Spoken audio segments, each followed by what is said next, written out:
This is Morning Express, and like we do on a Thursday, we always have the State of the Nation, where we put our pulse on the nation and just look at where we are. And let me go straight to introducing the panel this morning. To my extreme left, we have Ngunjiru Wambugu, who is a political commentator. Welcome and good to have you. Thank you, Michael. Next to him, we have Honorable Chris Wamalwa, the MP for Kiminini. Welcome, sir.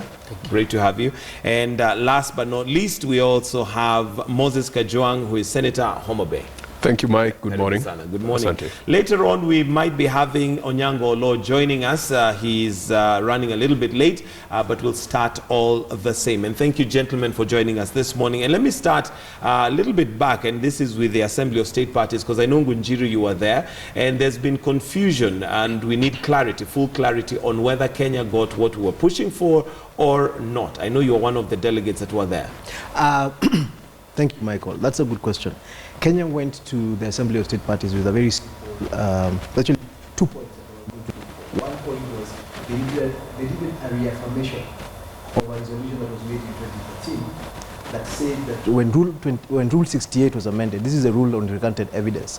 When Rule 68 was amended, that particular amendment that was done in 2013, in November 2013, is what allowed the prosecutor to use recanted evidence in her cases. But there was a specific preamble to that particular amendment, unlike all the other amendments. That particular preamble said that that rule, that amendment could not be used on existing cases.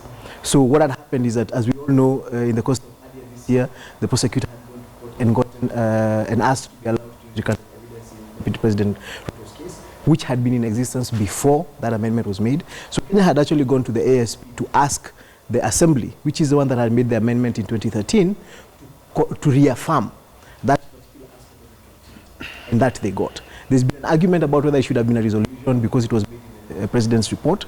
It was not made as a resolution, but the justification for that was there was a resolution on that issue.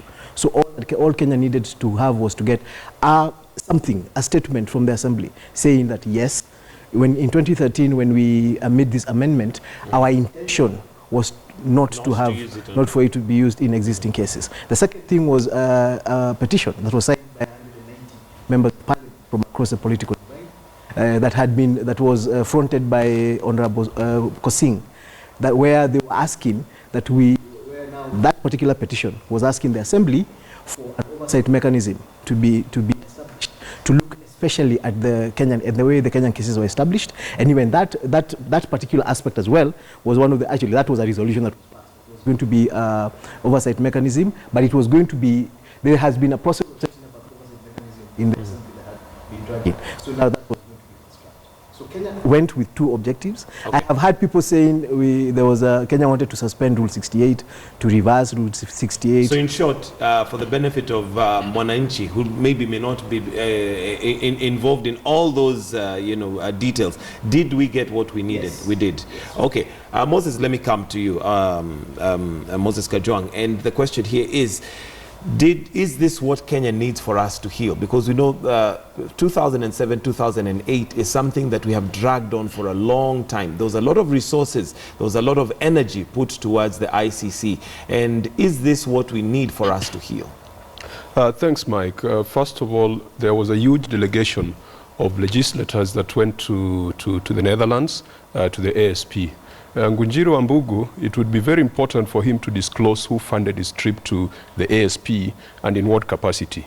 Because in my view, that was an unnecessary waste of public funds. What Kenya got out of the ASP could have been achieved through an email. Because Kenya was told, with respect to the application of Rule 68, a declaration had already been made and it had been minuted. Kenya was just told, refer to the minutes. It had been said this one was not going to be applied to the detriment of the people who are facing charges currently, and that could have been achieved through a mere email. I don't think the delegation that went to the ASP achieved much as far as Kenyans' interests are concerned. I would have been much more impressed with this delegation if it went there and it had an agenda that these are the measures that Kenya is taking to prevent a recurrence of such violence, but also to make sure that the victims of post-election violence are afforded a fair consideration, and those who are perpetrators are also afforded a fair trial. But one other fact that Kenyans forget is that maybe it is not the recanted evidence that could implicate Ruto and Sang. This has been brought up by none other than Raila Odinga, that there is some evidence that was submitted by the state through the NSIS. That has not been recanted. That is evidence that is still sitting there. If you look at the Charles Taylor case, he did not take the evidence of too many witnesses for charges against him to be affirmed. So we should not just be focused on this issue of recanted evidence. It might not be the problem, it might not be the issue that is going to land Ruto and Sang in trouble. I have said it before, that honestly speaking, Ruto is not supposed to be at the ICC. Because by Ruto being at the ICC, it continues that narrative that ODM is the only party that perpetrated the violence in the 2007-2008 elections. What we need to focus on as a nation is post-ICC. What measures are we putting in place as a nation to bring closure to this matter? Because it should not just end with dismissal of charges against Ruto or with the conviction of Ruto. Okay. There are far much more deeper issues that we need to deal with. All right, I'll come to you, Ngunjiru Wambugu. There's some questions that he wanted you to refer to or answer to, but let me hear Chris Wamalwa's take on the whole ICC thing and whether this is the solution really we need as a country to ensure that we heal. We have elections in 2017 coming up. Thank you very much. Maybe before I respond to that, one thing I want to say is that delegation was a wastage. It never gained anything. And as a matter of fact, it's actually a threat to the case that is against the Deputy President and Sang. They went with two main objectives. One of the key objectives was the issue of the recanted evidence, that Rule 68. And the resolution was, that's why I'm saying it was a waste of time. It was reaffirmed, yes, and as Kajwang had clearly put it, this is an issue which had already been decided on. The issue here was about that, whether it's going to be used by the judges. And we know very well there's an appeal which is pending. And because of the independence of the court, the ASP made it clear that the court is independent. So that is under the jurisdiction. It is the court itself to make a decision as far as the appeal case is concerned. So the objective, the main objective of going there so that that evidence is not being used, they did not get anything. It was a wastage of the public funds. And of course, Ngunjiru needs to tell us under what capacity. He went there under what capacity and who funded his trip. Secondly, is about the issue of the Posing's petition. We are among the people actually who petitioned, because we had a lot of allegations that the witnesses were procured. There was this thing of fixing here and there. Up to now, we don't know where the truth is, because we know very well, and the prosecutor has been on record that the witnesses were tampered with. Even warrant of arrest have been issued. And being patriotic, we wanted to know, really, these witnesses, is there any integrity, or is it true? That's why we petitioned, we signed, so that an audit can be done, so that we can be able to establish, if at all indeed it's true, that there was this issue of witnesses fixing and all the labalus that were around that particular part. Because really, we want to understand what happened, or is it a conspiracy? Because we saw Moses Kuria coming out and say, yes, it is true, we procured ABCD. Was it a conspiracy? Maybe to go against the rule of law, or is it true? That's where the issue is, and that's why I'm saying, as far as we are concerned, this delegation, it was a waste of the resources.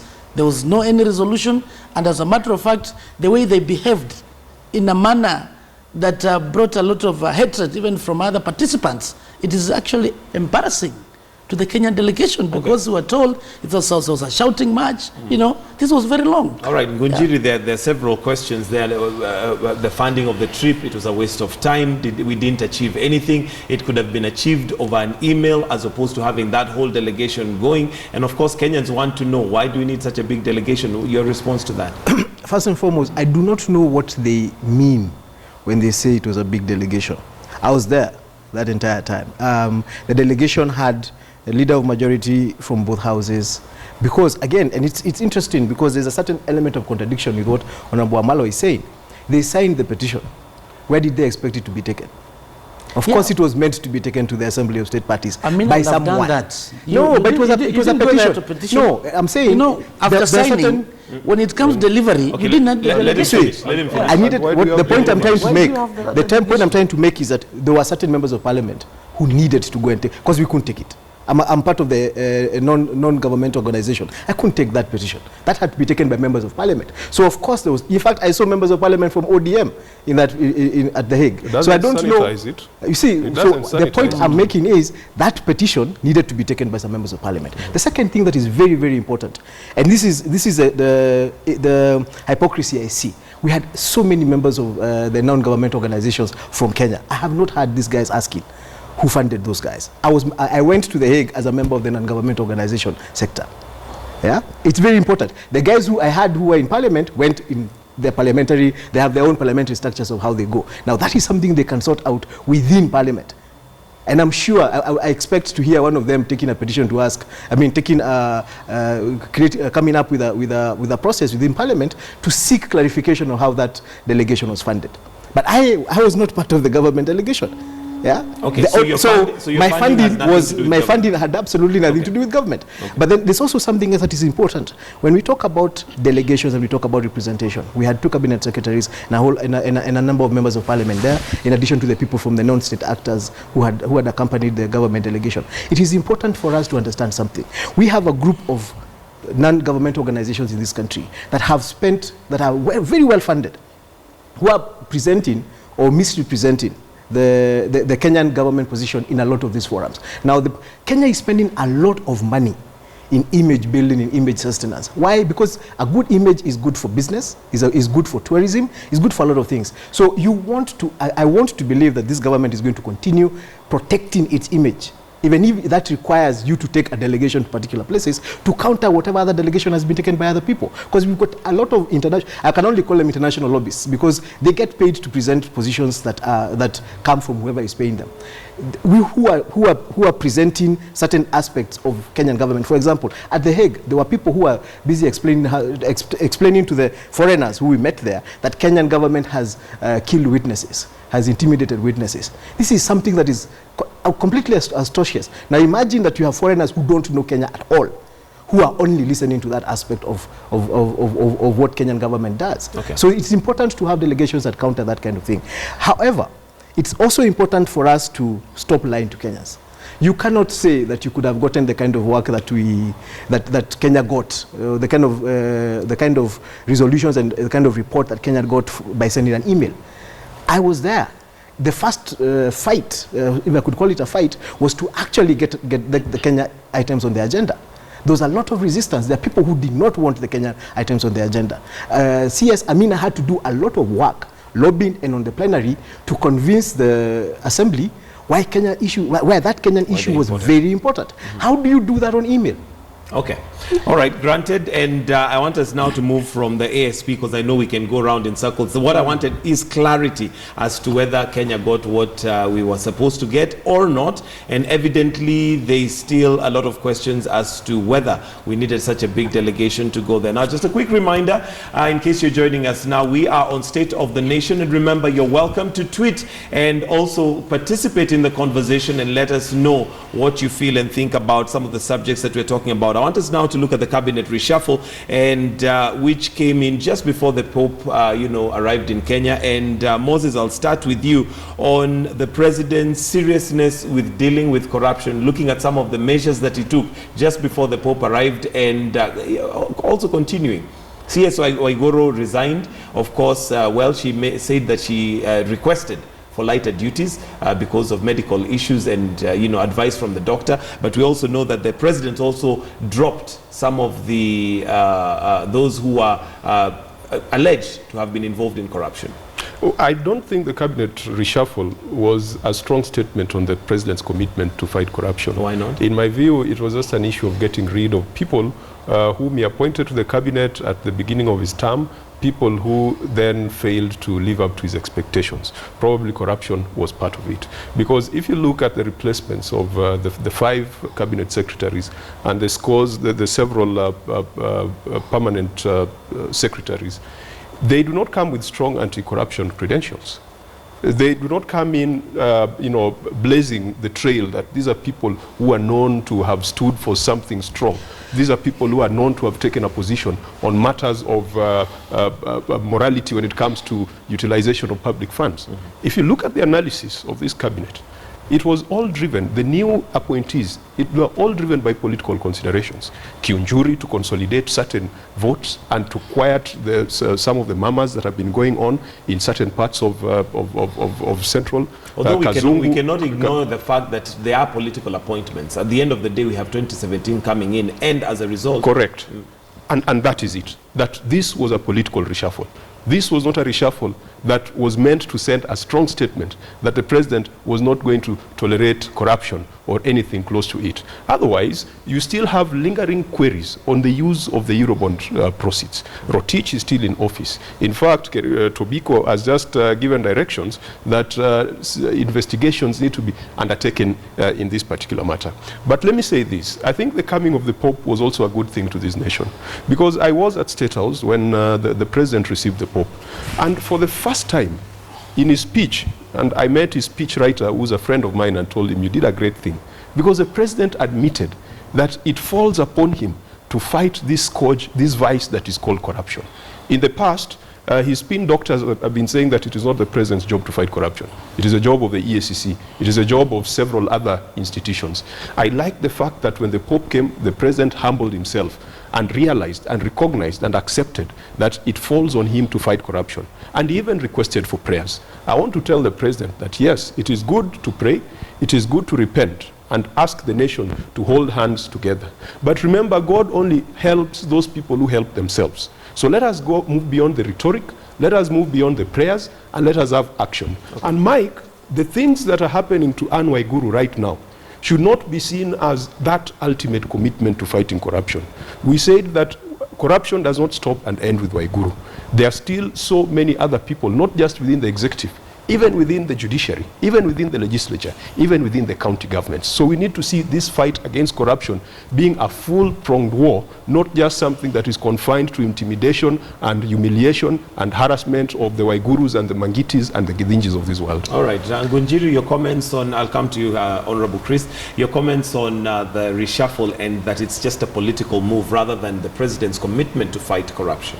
I think it's important for us to understand that the presidency is a political office. So nearly everything that he's going to do is going to be, has to take political considerations into effect. For example, if you look at that particular reshuffle, even just the replacement of the various cabinet secretaries had to take political considerations, including regional representation. So you have people who are coming from particular places. So you lost Cabinet Secretary Ngilu. You had to get somebody from Eastern. So there's a lot. We can't run away from the fact that running a government is a political process. However, what I have a problem with is when I listen to Senator Kajwang explain the way none of those people have anti-corruption credentials. And a part of the question that came immediately into my mind when he said that is, what is anti-corruption credentials?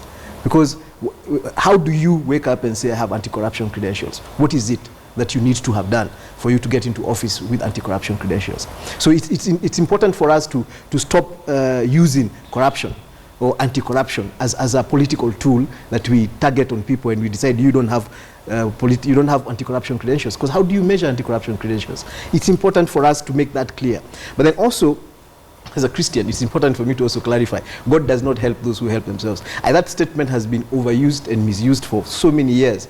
God helps those people who cannot help themselves. And I think it's important for us to also appreciate the humility of the president. And it doesn't start from the Pope's visit. We all need to remember that this is a president who, at his moment of victory, actually knelt down in front of his armed forces to get prayed for. So humility is something that Uhuru has had. I mean, you can take away many things from him, but humility is something that this particular president has got. However, as we move into now the politics of the particular appointments that were made, of course, we have 2017 coming up. One of the things that I was personally very happy about is having somebody like Ngunjiru. taking over Waiguru's job. Because part of the problem Waiguru had was not being able to deal with the politics that came with her office. And so you have a situation where Raila and the court brigade decides to zero in on you, and since you have no political expertise, you don't know how to deal with it. And what did we see? We saw a lady being massacred for 6 months. Were they zeroing in on her on political grounds, or literally just corruption issues and facts and figures? You see, this is a problem we're having. So assume we were now dealing this, how the way, and Senator Kajwang has tried to explain that corruption doesn't begin and end with Waiguru. But during the time when she was being fought, it looked like it began and ended with her. People were holding press conferences, including the leader of the opposition, to castigate one lady who was in cabinet. Honorable Chris. First and foremost, I want to inform Wambugu here that Waiguru didn't need the political expertise, because in the current presidential system, the CSs are not supposed to involve themselves on political matters. Yes, but that doesn't mean they should be. They should have political whatever expertise. he's saying is completely out of order. We are not in a parliamentary system. We are in a presidential system. As a matter of fact, it's unconstitutional for CS to do politics, herself to into politics. But so the issue of bringing Ngunjiru, and because of the politics, he has missed the point. No. Because as a CS in the current presidential system, you have nothing to do with matters of politics, and that's why they're coming to the floor of the House for purposes of vetting.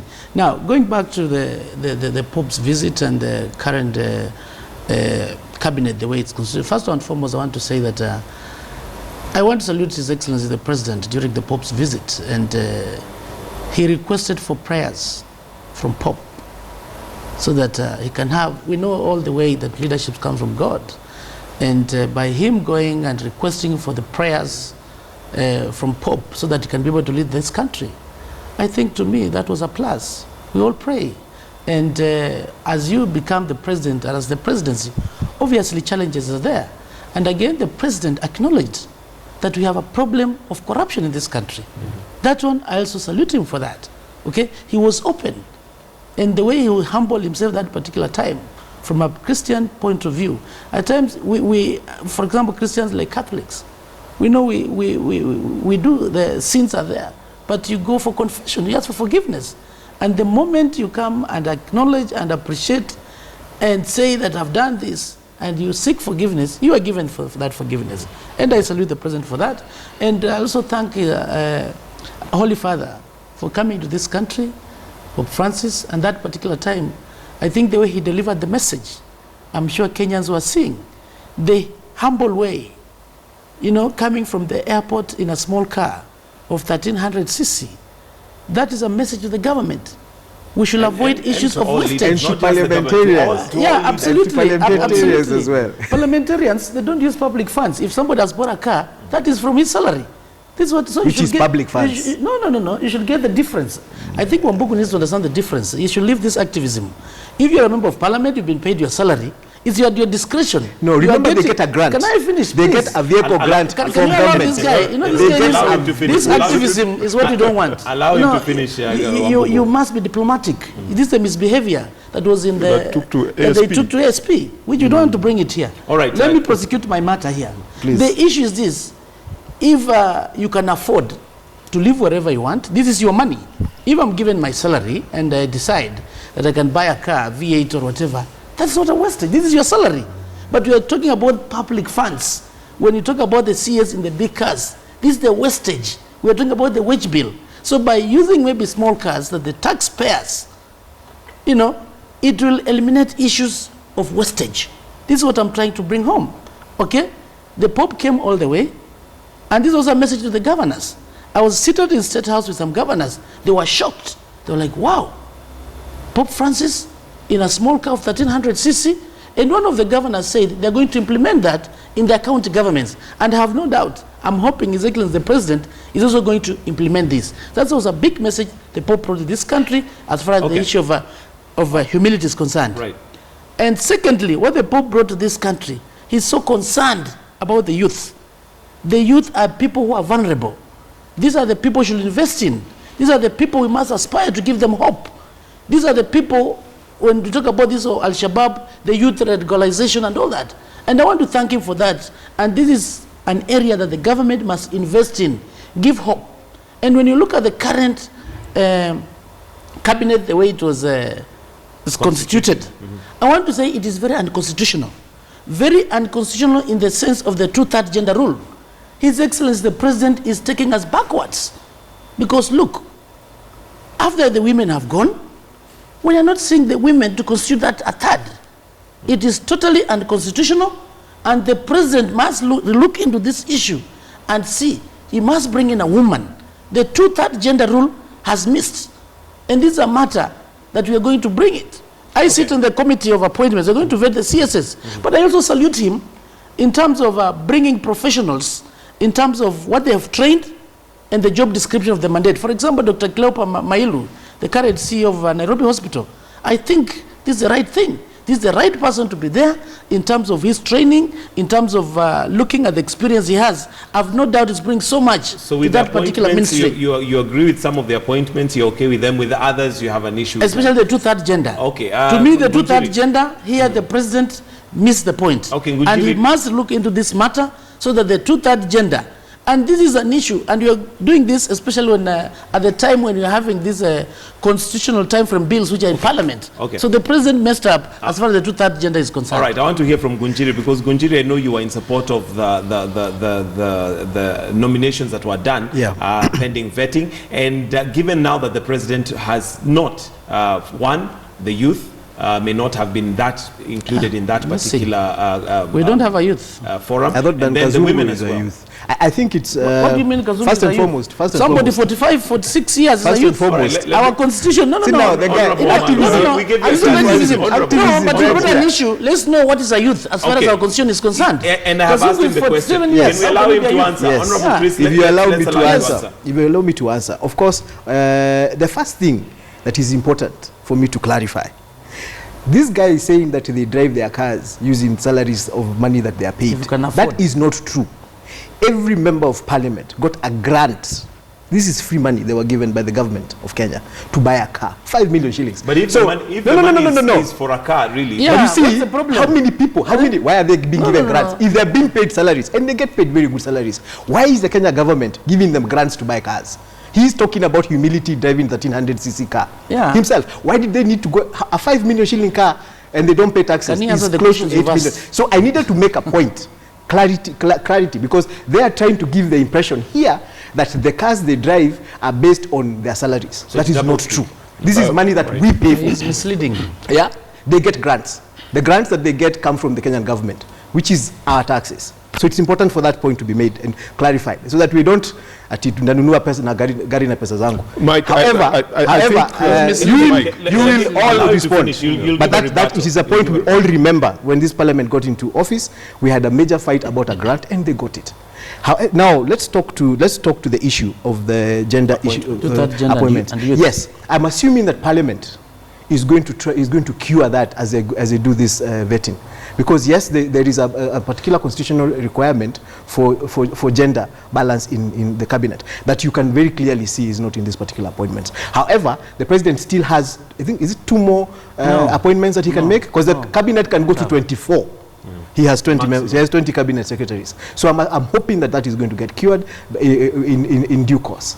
Thank you. All right. Mike, you can't say that I intend to fulfill the constitutional requirement, that in future I intend to appoint 2 more women, but that is so that we complete it. That is hogwash. That does not hold. But let's go back to this issue of the cabinet. There is the issue of gender.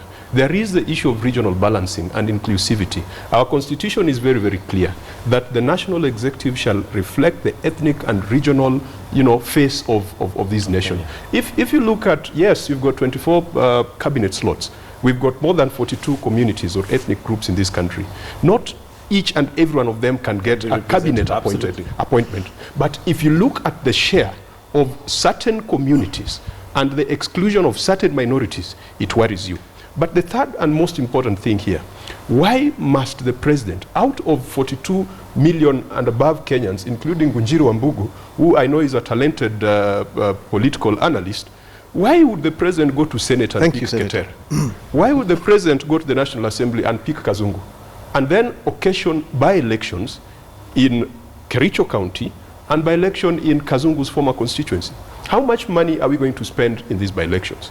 The by-election that was conducted in Homa Bay, the IBC spent close to 200 million shillings just to put everything together, not counting the amounts of money that candidates used for logistics and to move around. In a country that is suffering, in a country where we are saying we need to tighten the belt, we need to adopt austerity measures, why must the president go to parliament and poach people when he knows that it is going to cost this nation an amount of money which might as well be used to do other things like paying salaries for teachers?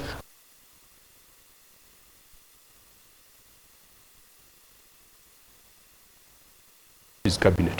If he sets up a cabinet of jokers, then it is his legacy that will be a joker's legacy. And I can tell you one aspect where the president is joking with this nation. Moving Professor Kaimenyi, who is a professor in dentistry, from the Ministry of Education. And in 2 years, you know what has happened to this country as far as education is concerned. We have had one of the longest teacher strikes. Someone will tell me that's a labor issue. But it is a labor issue embedded in the Ministry of Education. We have had schools closed for the longest duration. We have had examination leakage in an unprecedented scale. When you take Kaimenyi from education and send him to lands, what message are you telling this country? And then you tell the Speaker of the National Assembly says that the National Assembly should not vet Professor Kaimenyi on his suitability for this new role.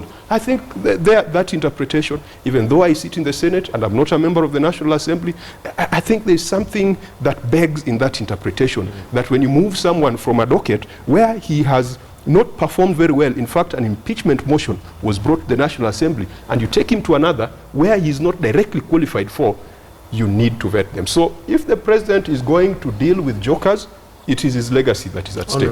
Thank you, thank you. I'm from the National Assembly. I sit in the committee of appointments that's going to vet the CSS. I've not had any communication from the Speaker as far as the issue of reassignment of Professor Kaimenyi and the rest. I've just been seeing in the media. I looked at the vetting, the parliamentary approval, and it says, unless I'm wrong, the assignment and reassignment. So as far as I'm concerned, if you've moved from one docket to another one, you have to be vetted. You have to be revetted. Because when you look at the suitability, we're looking at issues of integrity. And maybe at that particular time, the time you are being vetted, matters of integrity had not emerged. For instance, we've seen so many CSs are being accused of matters of integrity. So it is important that they must be revetted. Coming to somebody like Professor Kaimenyi, I respect him very much. I know on matters of integrity, I think as far as the issues of integrity, I don't think he has a problem. But the issue is performance, matching the skills you have and the service delivery. Professor Kaimenyi, I think it can be the worst CS we've had as far as the Ministry of Education is concerned. We've had the worst leakage since independence for the first time. Okay. Secondly, we've had the worst strike for the teachers. You know, the issues of ranking, he has performed dismally. So in terms of performance, we're not touching on the integrity issues. Delivery, as far as the docket is concerned, he has performed dismally. And here, you take the same person to the Ministry of Lands. We have a lot of historical injustice. We have a lot of squatter issue. Okay. So we are worried. We might see clashes here and there. Okay. People dying. Let me finish, please, because you've been giving me limited time. Maybe because I'm in the middle. Give me time, the way you're giving Ngunjiru, so that I prosecute my points. So people were disappointed. And this was the time to come and revet him and know their suitability, really. Was that the right ministry? I had even some member of parliament saying, I wish he had gone to somewhere like defense ministry. Would have even been better. So really, the disappointment, look at my friend the CS in labor. I'm worried whether Kandia will manage to handle the matters of labor, whether he'll manage the issues of Kotu, NAT, Kupet, and all that. So when you talk about suitability, we want to match the skills you have, maybe academic or experience, vis-a-vis the job description. So that suitability now, Parliament is not going to have that opportunity of reverting the people who are earlier there. Look at Monica Juma. Earlier on, she had been rejected. she's being recycled again, coming back from the interior, she's coming back to the Ministry of Foreign. So we're worried. So this vetting must be allowed when it comes to reassignment. I know there's a concern from the AG as far as the issue of time is concerned, but it's indeed important that if you're being moved from one docket to another one, because the mandate is totally different, the skills are totally different, it is important. You must be revetted, notwithstanding the matters of issues of integrity. So I'm actually disappointed that these people, some of them who had already been vetted, they'll not be revetted again. Now, coming back to Wambugu's issue of the two-third gender. Just to correct that, Honorable Wamalwa, I believe that your committee rejected the fact that they should not be revetted. In other words, they are going to be revetted. No. The Speaker will, I don't know where, we've seen this, but maybe when we meet is when you're going to decide. And remember, we can only vet what the appointing authority has sent to Parliament. So if at all State House has not sent the names of Kaimenyi, Kandies and all that, the Speaker has no control. Him, once the communication has come, he'll communicate that I've gotten this from His Excellency the President for revetting. So if the President has already made a decision that these other names cannot come to Parliament, the Speaker cannot go and dictate. We must do this. I think now Wamalwa has actually prosecuted his point completely. No. I debate objectively, by the way. I'm not a sycophant of anybody. And let me handle now his case of the two-third gender. Very, very briefly, I want to hear because you cannot say that Parliament can go and heal the issue of the two-third gender. Once the President is the appointing authority, once that communication comes to Parliament, it is us to vet what the President has brought. The issue of two-third, you challenge the appointing authority. And the person who can do this, Wambugu, you can go to court and maybe challenge that here is unconstitutional, but you cannot expect Parliament that these appointments have come and Parliament to say we are rejecting this because it does not come up with the two-third gender the way it is. You go to court. That's not what I meant. It's the court. So you cannot come and say that the Parliament is there to resolve the issue of the two-third. The appointing authority is the President.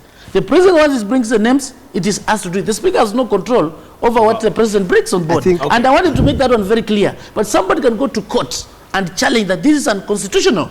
The issue of two-third gender has not been put in place. So the court is there to do that. So Wambugu can go to court. No. The point I needed to make about how Parliament can cure this is, first and foremost, we have a constitution. And I'm seeing my brothers here trying to rewrite this constitution on television. Because part of, for example, on the issue of reassignment, on the issue of vetting people who've been reassigned, the constitution is very clear. When the President makes an appointment, it is vetted. If he does a horizontal reassignment, it is not vetted. It is part of our constitution. Which law? If you want to change it, it's actually in the constitution. It's misleading. Can you tell us which article? Let me finish making my point. It's misleading. Can you tell us which article of the constitution says that? Let me finish making my point. And also precedents, so that we all understand this. The precedents. For example, we've just spoken about Monica Juma. The President has actually made reassignments even within the PSs before. We've not had the kind of noises we're hearing now. Monica Juma was being vetted because she was being promoted. But she had been vetted as a permanent secretary by this Parliament. And they actually, and she continued working. So it is important for us to be honest when we are speaking to Kenyans, because one of the things that you cannot do, we cannot, for example, when the President makes a horizontal reassignment, and Parliament again can cure that. Part of the problem, I'm hearing them complaining about Kaimenyi. They have instruments as Parliament to deal with Kaimenyi. They can put an impeachment motion against him. They have tried, it didn't work. So they might have a problem with him as individuals, but apparently it is not something that Parliament has. Otherwise, we would have thrown Kaimenyi out by now. So it is also important for us as we discuss the people who have been appointed to office to give credit where it's due. Kaimenyi went to education. He had a labor issue. It was not an education issue. The strike, the teachers strike. No. Let me, my brother. I thought we talked about activism, so that I can finish. So that I can finish. So that it's important. The leakage of exams. The teachers' issue was a labor issue. And the leakage of exams is something that happened within the Ministry of Education and the NEC. But of course, again, I do not expect that parliamentarians who we pay a lot of money should be sitting here with me complaining about issues of government. Again, because we put them in office to be able to sort out these issues on our behalf. Part of the work of Parliament is to bring checks and balances to the executive. If you have a problem with a particular member of the executive, your work is to use the tools that we've given you in the Constitution to sort it out. Don't complain with us. Okay. If we're all complaining here, how let is me that? come to Honorable Chris, and I come to you because you mentioned that Wambugu can go to court to deal with the 2/3 gender rule. Why don't you do that? Because you're the even ones he who are can go to complaining court. that the president has I'm not not done complaining. that. Has anybody done that? And secondly, As when it comes to those CSs who, for instance, Kaimenyi, who you say have underperformed, like Wambugu says, there is a set way The of instrument. having him removed. Good. Which you sit in the committee and That's you a can good do. question. As we speak right now, maybe you're not aware, Madam Lichuma, who is in the Gender Commission, already they are moving to court to challenge the 2/3. You know, there are three arms. We have the legislature, we have the executive, and the judiciary. The responsibility of the legislature is there to legislate. It is true, we do the issues of oversight and representing the people. The executive is there. And which is doing the legislating is appointments. making laws, huh? Yeah, absolutely. Yes. You didn't know that? No, I'm To just legislate is to clarifying. make laws. No, Okay. This is Kenyans what it know. means. Okay. No, this is what it Legislate means. is to Making make the, laws. Of course, to make the laws. Yeah. So, judiciary is there to interpret the law. It's also there to interpret matters of unconstitutionality. Look, what happened to CDF?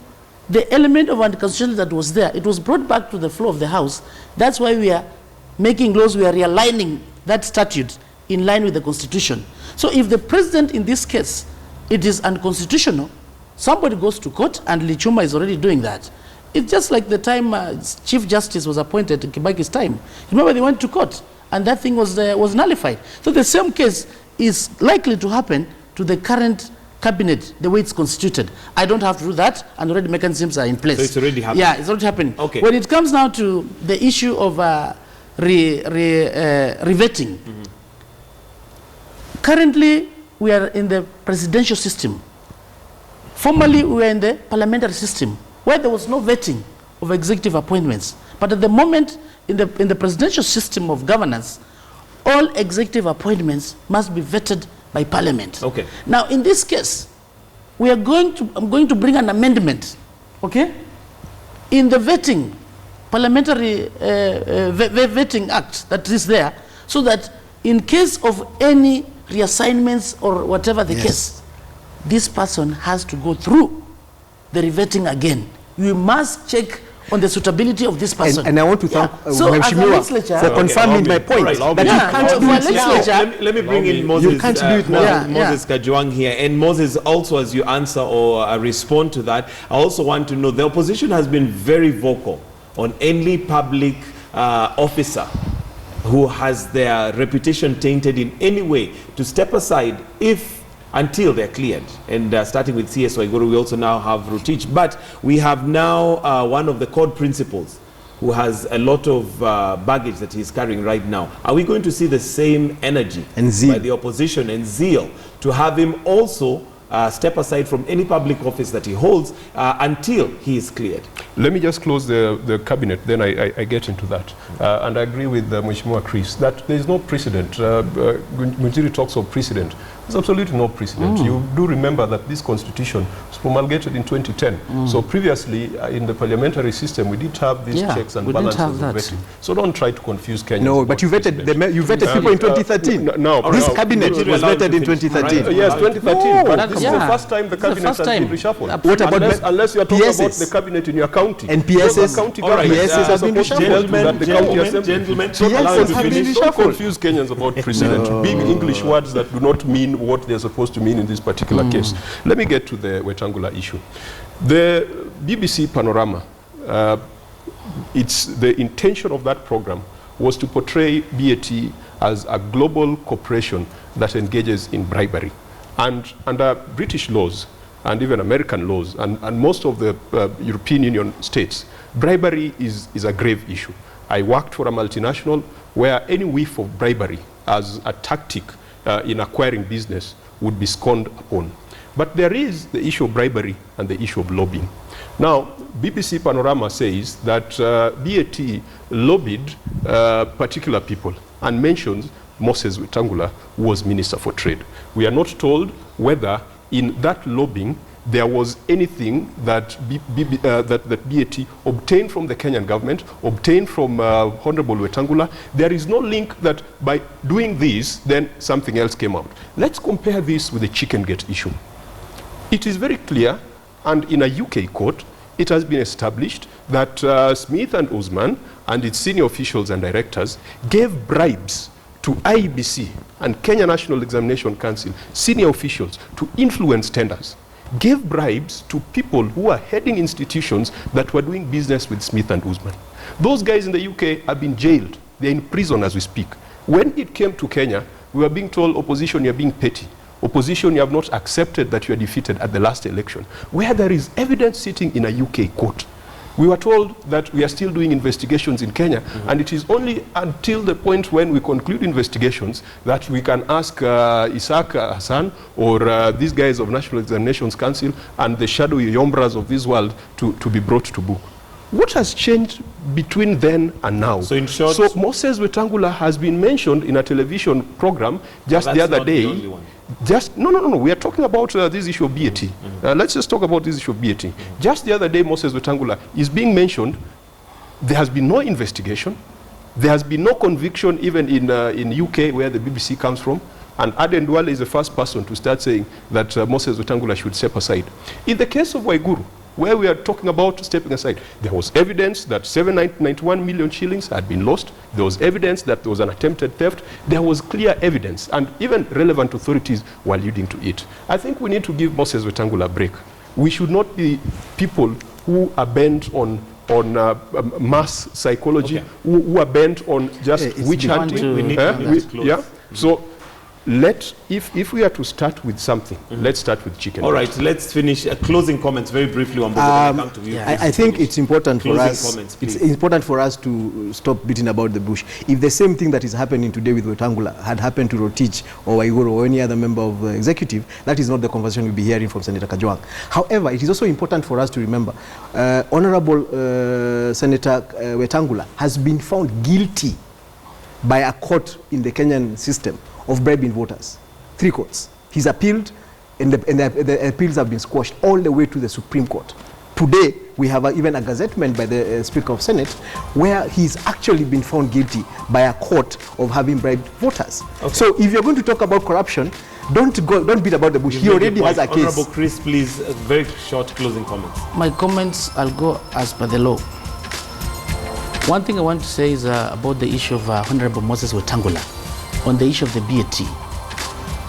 Yesterday, there was a press conference. I need you to be very brief. Absolutely, I'm going to be brief. Yeah, please. The issue is, when Wetangula went to the UK at that particular time, he was in the delegation of President Kibaki, and the purported ticket that he was given to go, it is null and void because he never used that.